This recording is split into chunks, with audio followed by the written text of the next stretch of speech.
Greetings, sunshine. It's been a long time. Anyway, Elevate the Good in the house. What's happening?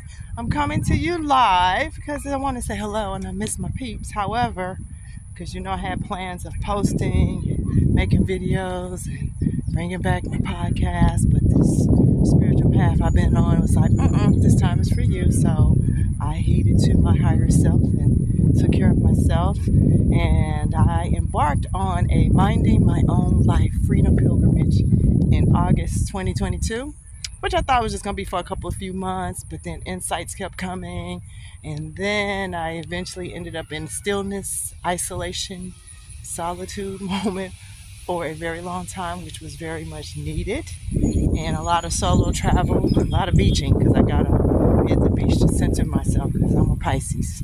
My moon Pisces, my sun Pisces, everything about me is Pisces, so I need water. Like right now, I'm by some water, as a matter of fact.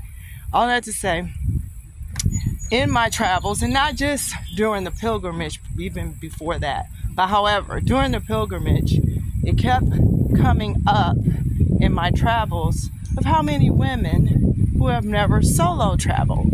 And it was for a plethora of reasons, whether it was fear of leaving the country, fear of traveling within the country because of safety, fear of being alone and, being by themselves, fear of looking lonely and by themselves as if they don't have anyone. They've always traveled with friends or in groups or family. Didn't think they could figure out what to do if they were traveling alone. So, which is wild to me because that's my preference, to travel alone. I have some great friends, don't get me wrong. However, because I just like the spontaneity of it all. So I may have a plan for the day, but then if something else pops up, I meet a local someplace, wherever I am, and they invite me to do something, or I see something like, oh, okay, I'm going to go do that. I don't have to have like a consensus, a meeting, a chit chat about it. And usually, even if I'm with the group, I'm still probably going to do it anyway. I'll see y'all later. However, I'm saying that to say, I have been trying to figure out all these different reiterations of Elevate the Good and bringing my platform back. But now I know I need to integrate the spiritual journey with the solo travel. And I'm going to be bringing on guests, other solo travelers who can give us some tips, hints, clues about packing, the best websites, currency exchange, passport, visa stuff, and just different locales, and whether you're a slow traveler within the United States, because that's been my thing lately. Because the United States is so beautiful. No, let me back it up. America is so beautiful.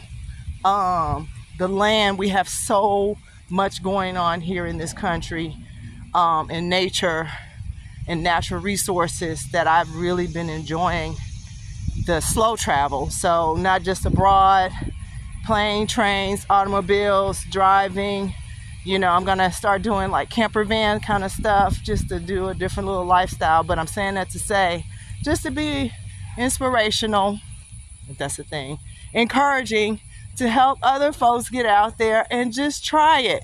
And also just being able to be alone, because then you can untether yourself for a minute from past beliefs and values and identities and, being externally motivated to do things versus who am I? What are my passions? What is it that I want to do? What is it that I want to explore? What is it that I want to discover about myself? Have you ever even had alone time enough to even think your own thoughts versus I got to take care of someone else? I got to think this because my friends think this. I got to think this way because of my job or my business or my mate. None of those things are bad. However, slow travel, solo travel, traveling abroad, however you do it, staycation even, you don't even have to leave home, but just take a moment to have an inner retreat. And that's really important, because then you can center yourself and reevaluate who you are, your belief systems, your concepts, your framework. What are your defaults? What autopilot system are you on and operating? Are you really fulfilled? And I'm not saying everybody is not fulfilled. You may be living a very, very happy and content life. However, there is always so much more to us than we realize when we're on autopilot and we don't take a moment to step aside for a second.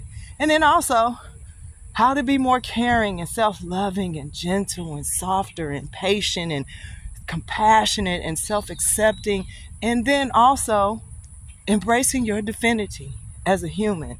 Because that was one of the big aha super duper breakthroughs, that I was just mad at humanity. I was mad at my own humanity, like I wasn't getting it right.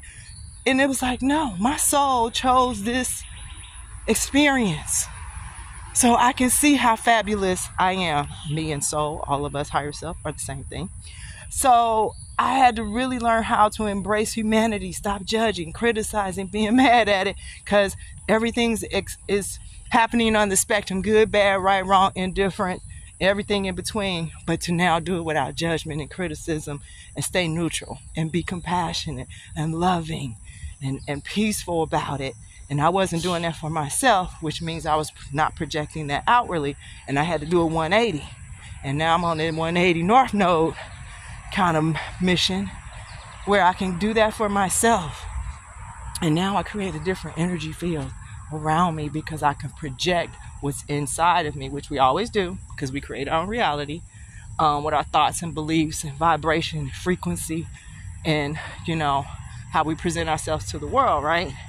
So I had to flip the script because I found myself saying a lot, that ain't what I meant, because I really thought I was being all loving and kind and whatever, but because I'm an empath, super empath, and I had to learn how to harness and really rein in my empath superpowers. That's what I really started realizing, their superpowers, and create a different energy field and a different aura for myself so I can project what I do mean to be loving and compassionate and non-judgmental and neutral and unconditional love and accepting of all that is, because it's happening. And just like social media, it's a lot of stuff going on social media, but keep it scrolling if it's not applicable, if you don't want to engage. And I say I instead of you, but if I don't want to engage and I realize it's the same way in life, keep it scrolling. And as an empath, I was absorbing everything and thinking I need to help and fix and understand and stand in your shoes, and it was just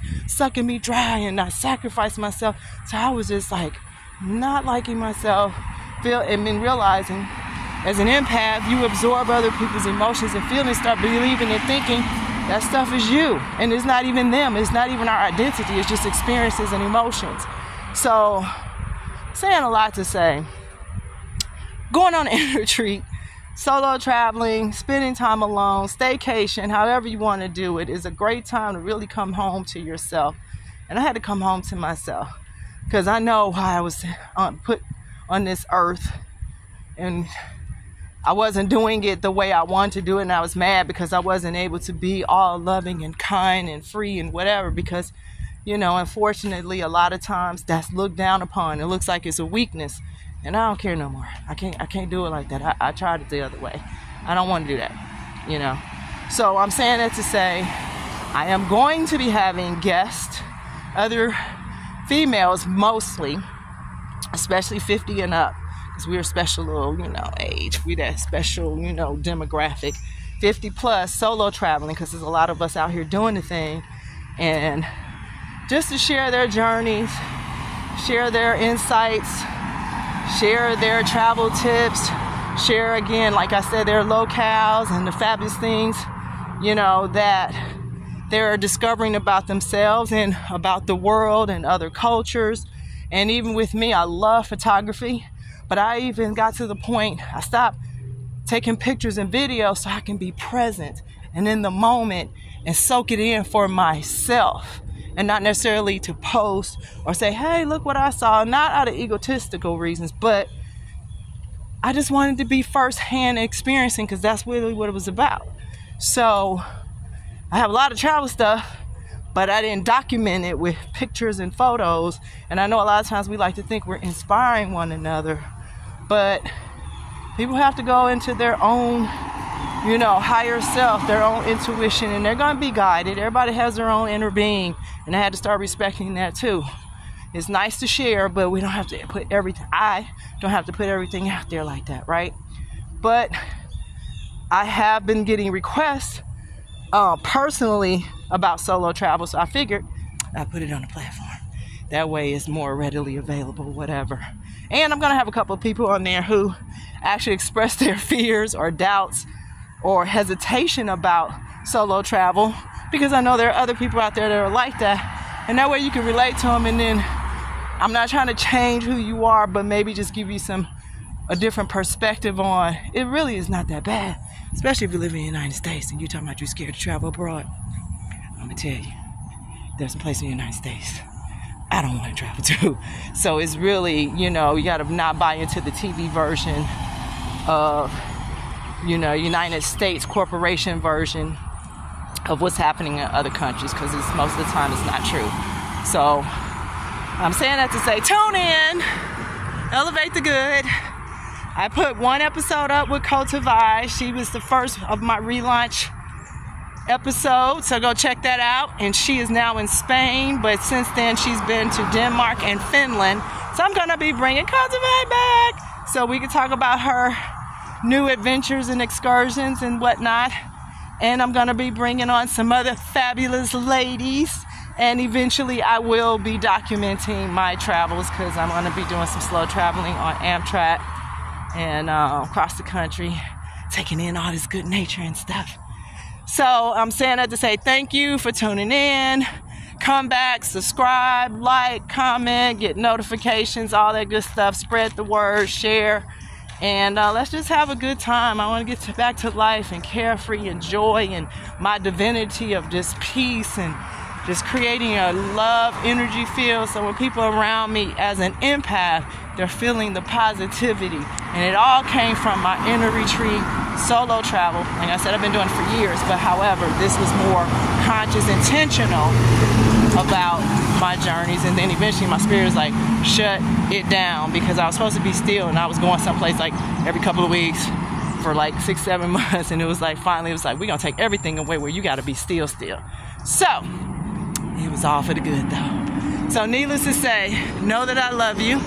Elevate the good, elevate the good, elevate the good, elevate the good. Think the good, do the good, be the good, live the good. Then you can attract and project all things good. Know that I love you. Bye.